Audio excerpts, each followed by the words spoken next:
Today on episode 14 of the Sean and Bo Show. NFL preseason starts this week and things are getting very chippy in training camp. Say it ain't so, Sean. Indiana Pacers suffer a knockout blow in Vegas over the weekend. Plus, some very salacious pictures of Jerry Jones surfaced. I'll show Bo and we'll get his reaction. It's coming up on the Sean and Bo Show.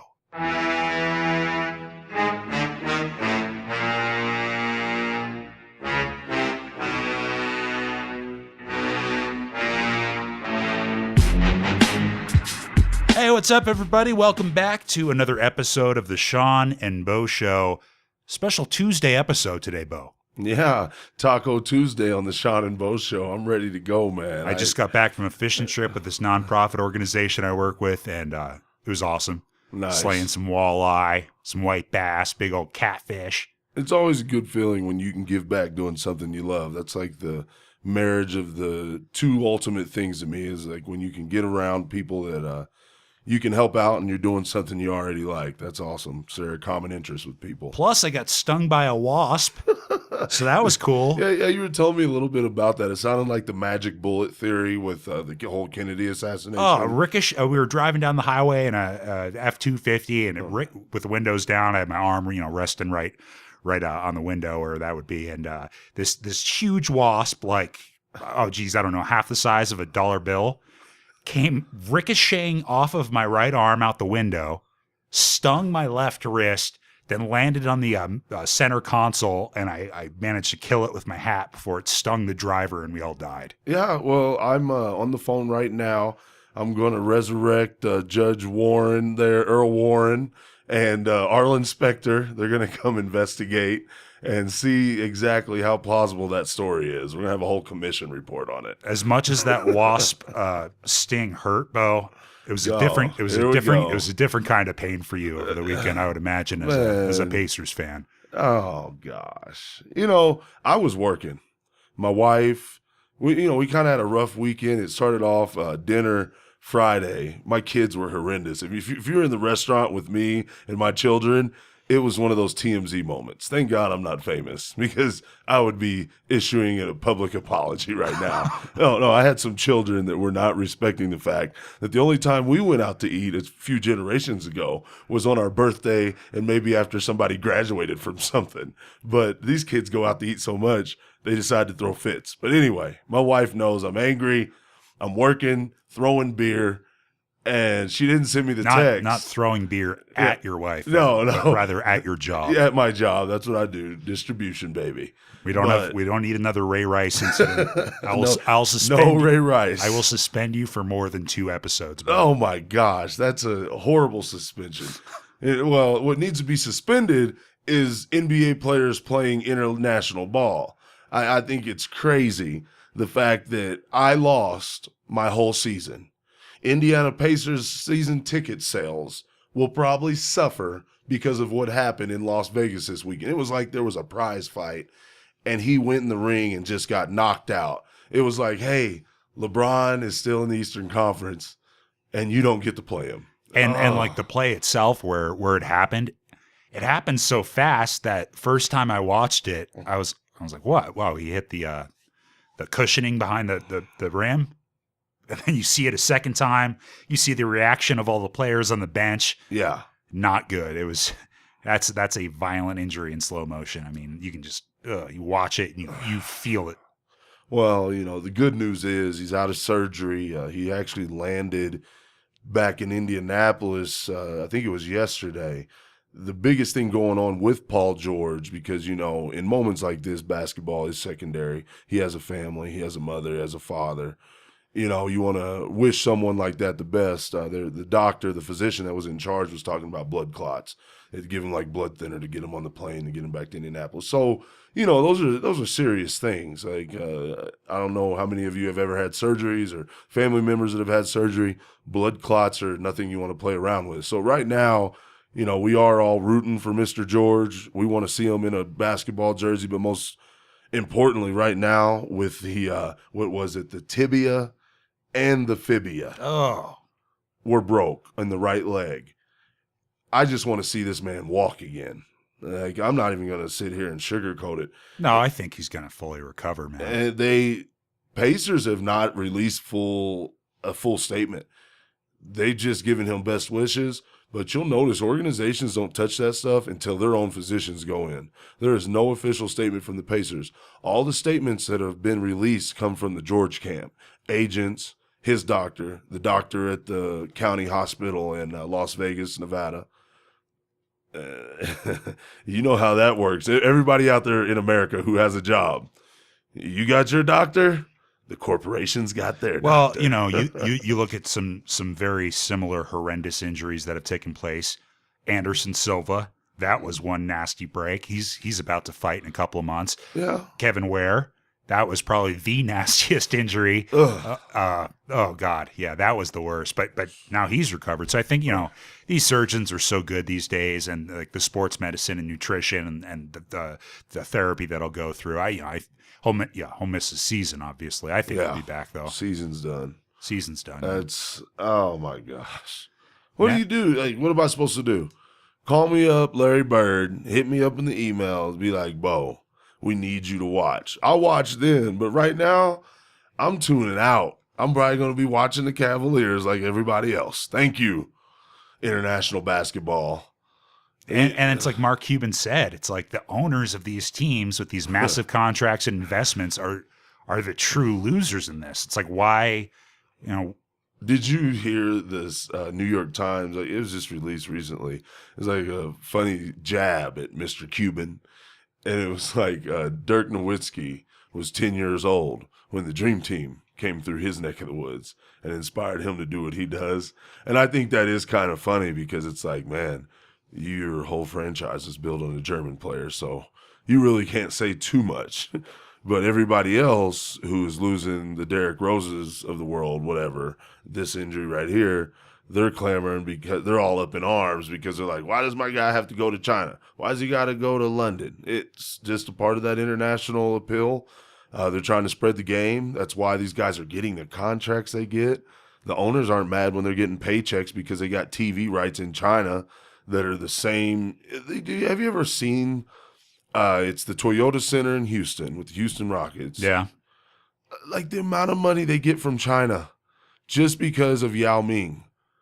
And now that he's gone, he's still created this like buzz of like, that's our team because Yao Ming played there. That's what all sports are doing these days, trying to make them as international as possible. Yeah. Baseball's done it successfully. NFL's kind of starting to catch on. But that's. I just don't get basketball because, okay, so it's one thing to have Team USA and it's one thing to have a pickup game. If they were just doing pickup games, I think we bring down the probability of these injuries. But you're talking about a full practice. We're running plays. We're doing warm-up games. We're actually getting ready for the Olympics that are a few years away. Yeah, but we're going to go do the Goodwill games. That's what I don't understand. It's like these are NBA players. They're already practicing, plenty, just playing in the NBA, and the Olympics are a couple years away. Like, why are they even doing this This now? is where I have a theory. This is just a Bo Greer sitting on the toilet thought. I think this is responsible. The only people responsible for this are Visa, Gatorade, USA Basketball, the Nike, because at the end of the day, and I said it again. Yeah. I said it. Scoreboard. The only reason a guy who has $30 million in the bank is playing a game that he really doesn't need to play is because it's in some sort of contract. You got $10 million from endorsement deal, and they have a contract with USA Basketball, and that means you got to do that. Like, I think that there's stuff that goes on in these contracts that we don't know about. And if we did know about them, we'd just be like, oh, that's greedy. Like, that's really gross. Like, you know what I mean? It doesn't, there's no need for it. The only reason they're doing it is because all these collective groups are cashing in on the fact that you just sold out the Thomas and Mack Arena in UNLV and you're selling a product. Didn't these guys already sell your product playing all those games on TV in the NBA season? But no, they got to justify it.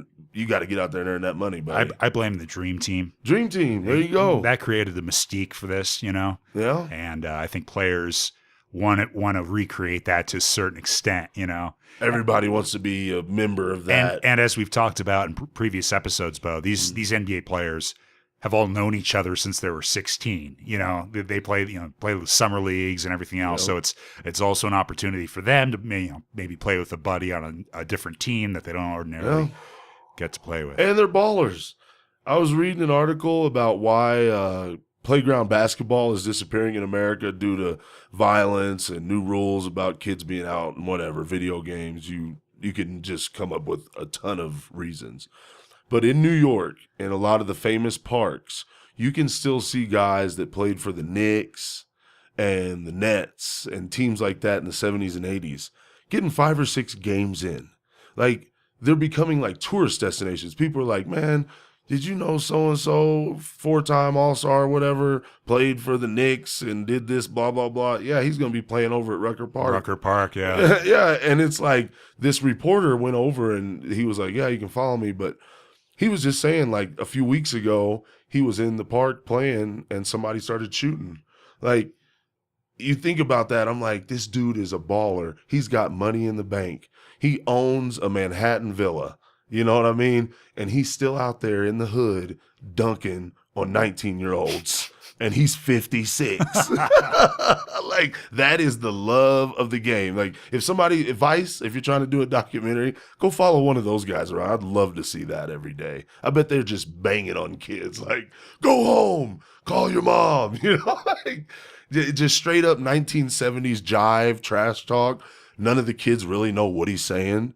And I guarantee on that court, nobody under the age of 30 is dropping the N-word. Because old man Rivers on the court and he ain't tolerating that crap. Other NBA news, Bo.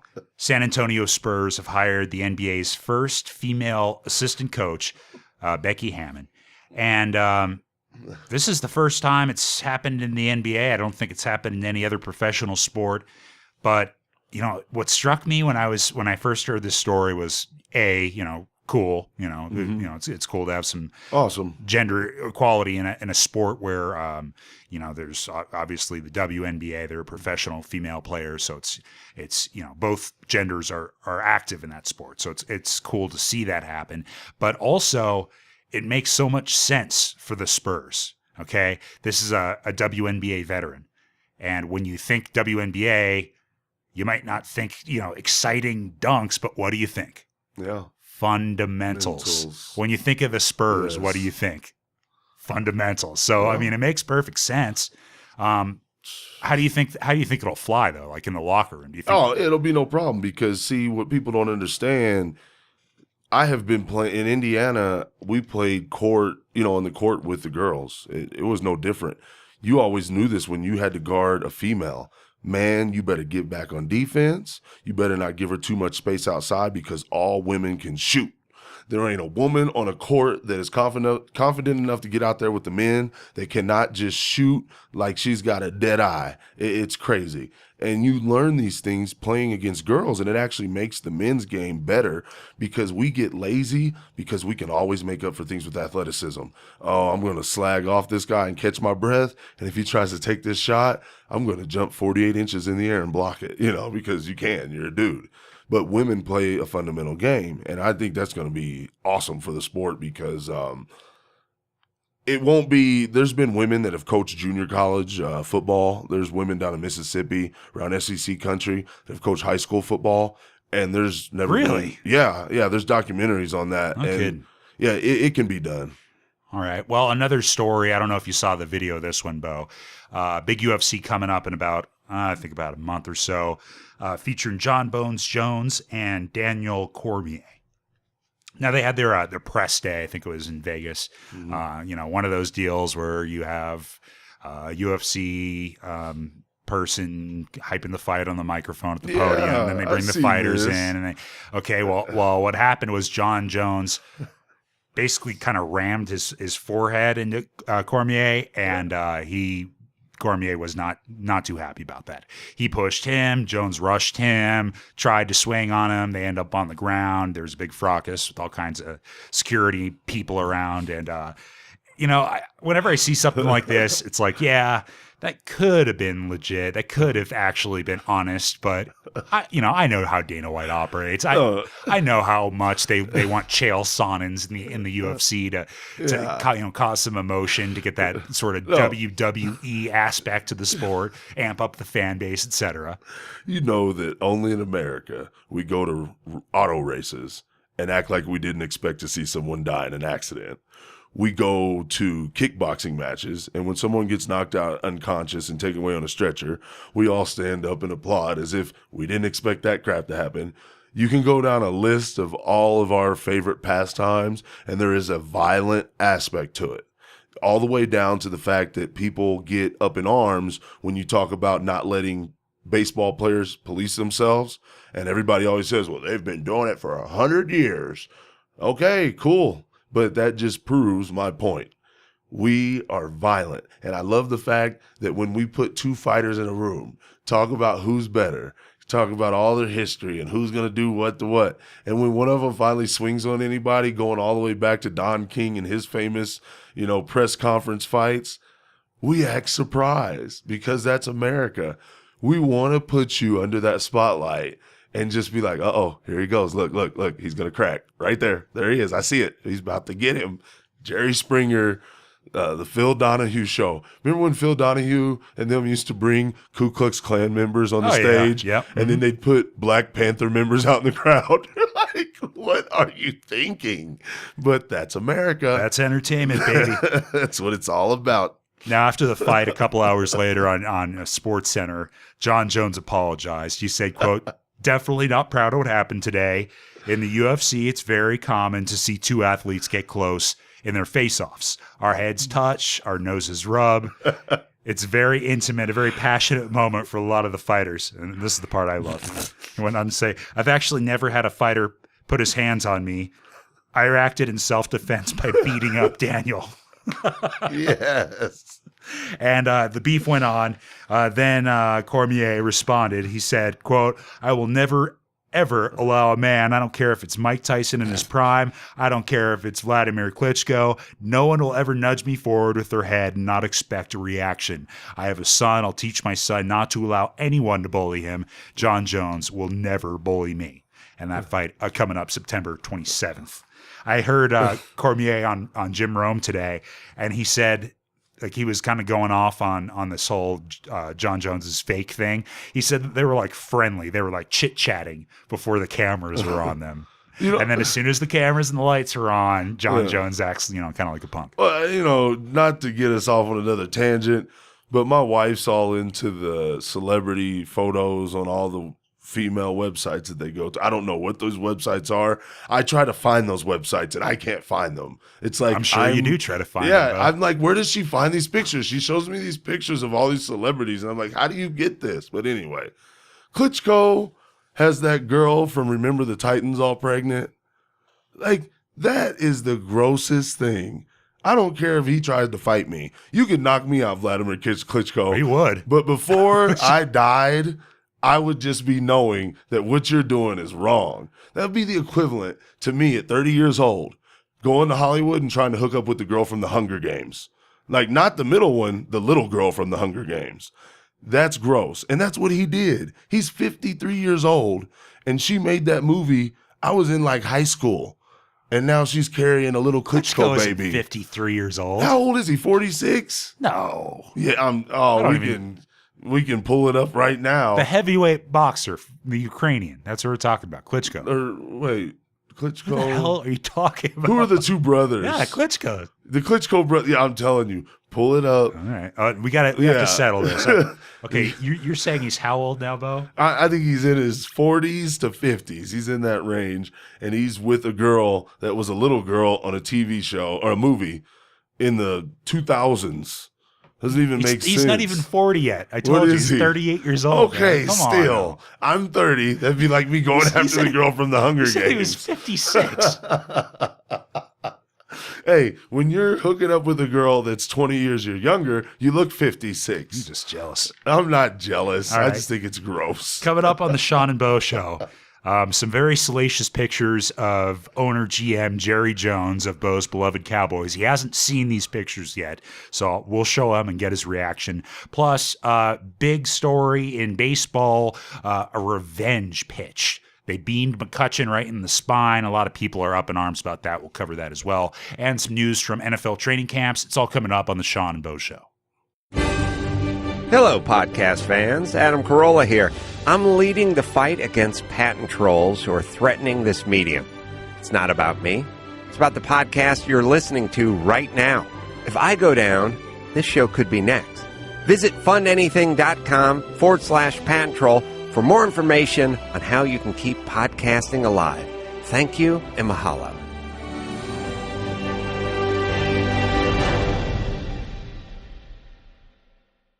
What's up, Sean and Bo Show listeners? I hope you're out there staying loyal to us. Don't be drifting off into oblivion and forget about our show. You need to check us out, seanandboshow.podomatic.com.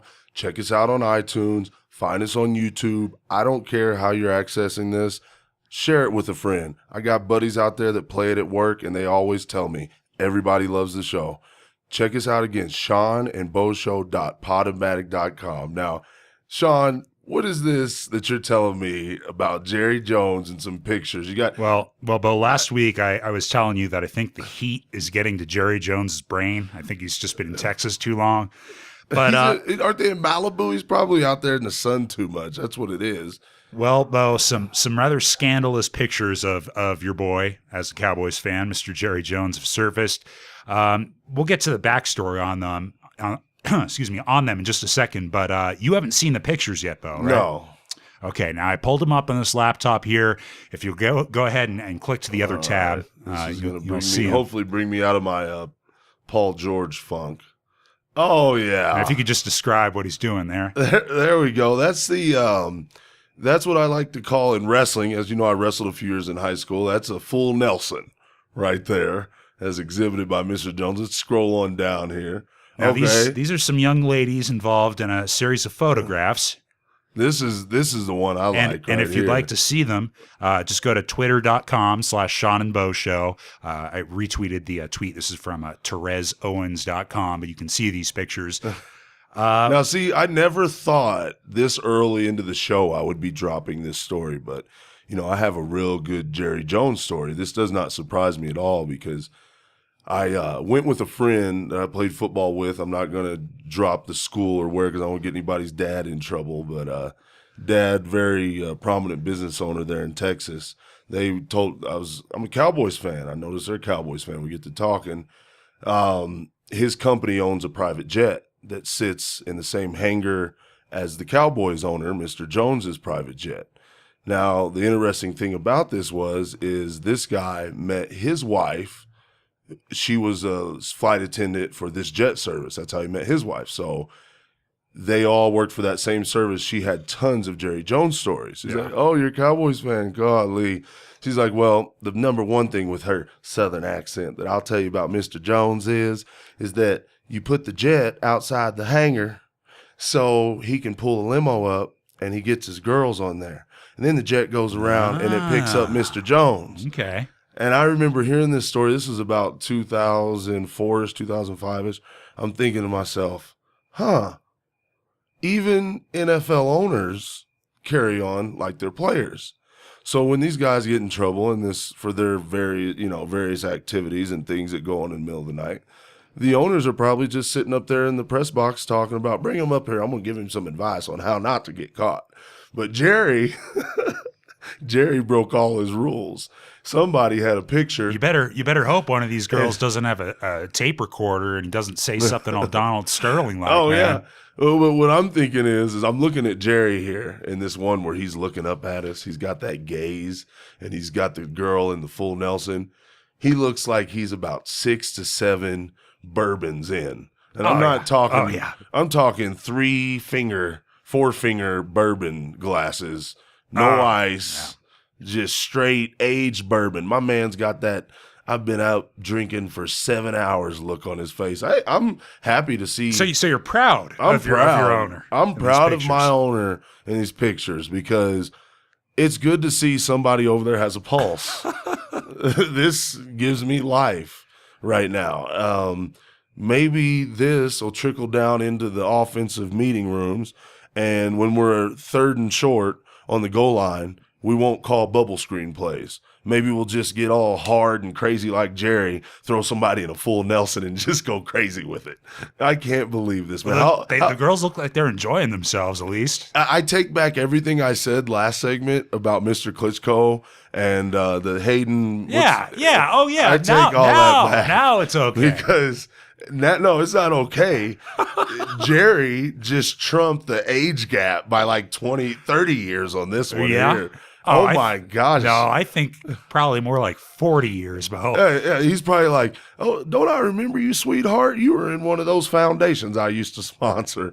She probably sat on his lap and asked for a Christmas gift when he was working with the Salvation Army a few years ago. Oh, my gosh, Jerry. And again, check out these pictures online on our Twitter, twitter.com/Sean and Bo Show. Now, Bo, first episode of Hard Knocks is going to come out tonight, and we'll definitely be watching that after the show. But training camps are coming to an end.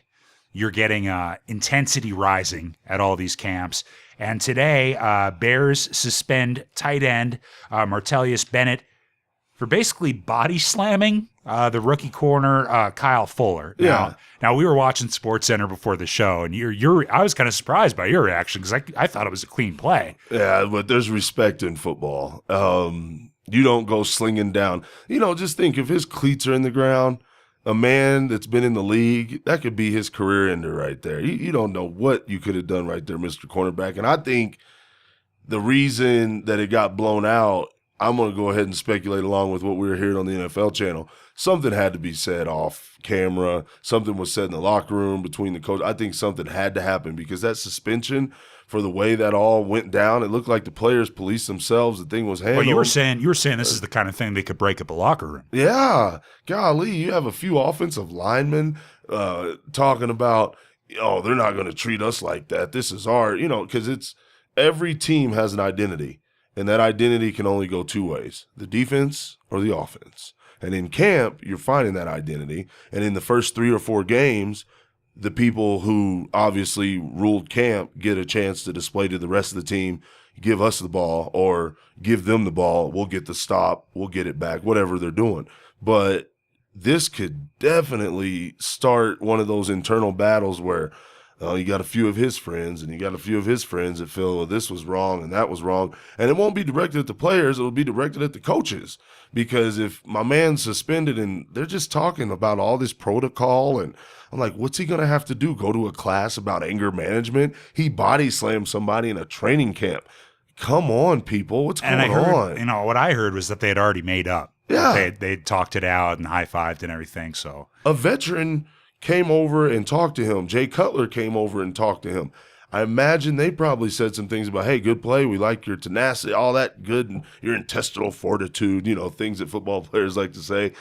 But they probably also said to him, but hey, man, don't pull him down next time. You got to take care of our own. We don't want any cheap injuries before we go and play the Packers or the Lions. And that's generally how those things go on in football. And I'm surprised that the fight was just contained to what it was, because those types of drills, we have offense against defense. It'll usually get the whole team going, and then practice is over. Now we're going to be circling back to this Jerry Jones story for our odd story of the week, because just how these pictures surfaced is a story unto itself. But one other story we wanted to get to before that, Andrew McCutchen got beamed the other day playing the Diamondbacks, and talking about players policing themselves. This was an incident of revenge where the Pirates had injured a Diamondback player early in the year, and so this was their payback. And the pitcher Delgado hit him like right in the spine. I mean, dead center in the back. He's not going to be placed on the DL. He does have a broken rib, but Pirates are hoping that he's going to have a quick recovery. Now, a couple things about this story. One, well, at least he didn't aim for the head. I mean, I thought that was the rule. If you're going to bean somebody, hit him in the back. which leads me to 2. He missed the damn 2 first attempts. Obviously, he didn't have very good control of his stuff that night. So is it that surprise that he didn't hit him in the side or the butt, but right down, lucky pitch, I guess. But these are the type of things that happen in baseball, man. That's kind of part of the culture of baseball, is that you have retaliation and, the players kind of policing themselves, as we were talking about earlier. But a lot of people calling the Diamondbacks cheap now, saying, McCutcheon's like the offensive star of the Pirates right now. And, Well, I think the best thing going on for baseball is that a lot of the African-American players that play professional sports play football and basketball, because the last pitch I got hit by, we were teenagers, and it was going about 70, high 70s, low 80s. It took every ounce of me, Sean, not to go problem child and just run out there with the bat in my hand to whoop the guy on the mound who threw it. I think that these guys get off way, way, way too easy with those beanballs. Just think if Ndamukong Suh played professional baseball. You really think you're going to beat him? Would you beat Ndamukong Suh? No, I ain't doing it. Exactly. That's what I always bring up around the water cooler. Another reliever. Yeah. Oh, it's okay to bean Jorge from Puerto Rico, but let's bean Taquillo Spikes. That brother will chase you out of the stadium. You'll be running. If you were in Chicago, you'd be running under the L train trying to catch up with the train, because Taquillo would just be huffing after you. I always crack up about baseball and that. I think they can police themselves, but it's only because there are gentlemen playing that game. Baseball does have a lot of gentlemen. I think the guys like myself who think that it's crazy that it's okay to throw a 90-mile-an-hour fastball at somebody's body are playing football, because I'm going to have to get back at you, brother. Like, we're going to see each other about 36 times this season. You will hear from me. My fist will be in your face. Okay, now here's the odd story of the week, Bo. Circling on back to your boy Jerry Jones. Oh, gosh. Now, when I saw these pictures, I first saw them on a site, what the hell's it called? TerezOwens.com, okay? They're kind of making a play off Perez Hilton. Genius name. I kind of like it. But I was trying to find the backstory, and I guess it first appeared on Larry Brown Sports, and the photos did, rather. And I guess the story of how these came about were from Joe Kinsey of Busted Coverage. It's very convoluted. Like, I don't understand this, especially when you get to the meat of the story, though. Okay, follow this. These pictures were initially released back in January as part of a 20-page essay that was written by a man named Frank Hoover. Okay, follow me so far? Yeah. Okay, now according to this essay, in which he refers himself to as the Son of God, and apparently harbors some sort of weird obsession with Jerry Jones. Okay, here's an excerpt. Get a load of this nutcase, Bo. This is long, but kind of worth it here. Quote, "In the end, I've sat here and no one will listen to me. Today, I have a negative balance in my checking account. I was laid off on my birthday, December 13th, and my girlfriend left me because of the risks and my job to provide you this information. I don't even have a bed to sleep on. I sleep on an inflatable mattress with a hole in it, so when I wake up in the mornings, I'm tilted upside down. I could have easily called TMZ or another media outlet to sell these for millions, but I didn't. The fact is, I'm not about making a fast buck." And parenthetically, well, how the hell did these pictures ever get released then? He goes on, "I'm about what's right and wrong, Mr. Jones. You were wronged, and it will happen again if I don't help you. All right? All I ask in return is for your friendship and my own safety and well-being. I just need you to believe in me." And here's where it gets weird. Quote, "God gave me these photos, and I was given a choice. I could sell them and ruin your life in the media, make millions and tell my story, or I could hold them in secret and suffer until I reached you. So I gave my own life to save yours." It's a bold statement, and the next statement is even bolder. It may scare you. Yes, obviously it does. "But you have to believe in who I am. I know this because I am the Son of God, and he sent me to you.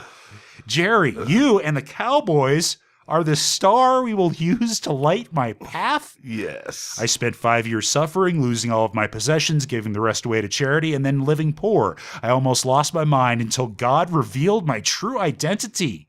On 7/11/12, 7 days after the God particle was found in France, I was awoken by God The God particle. and told to find you, Mr. Jones, to let the world know that God's Son has risen.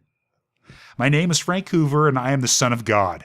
The pictures and other information I provide to you is proof of who I am and why I'm here on Earth.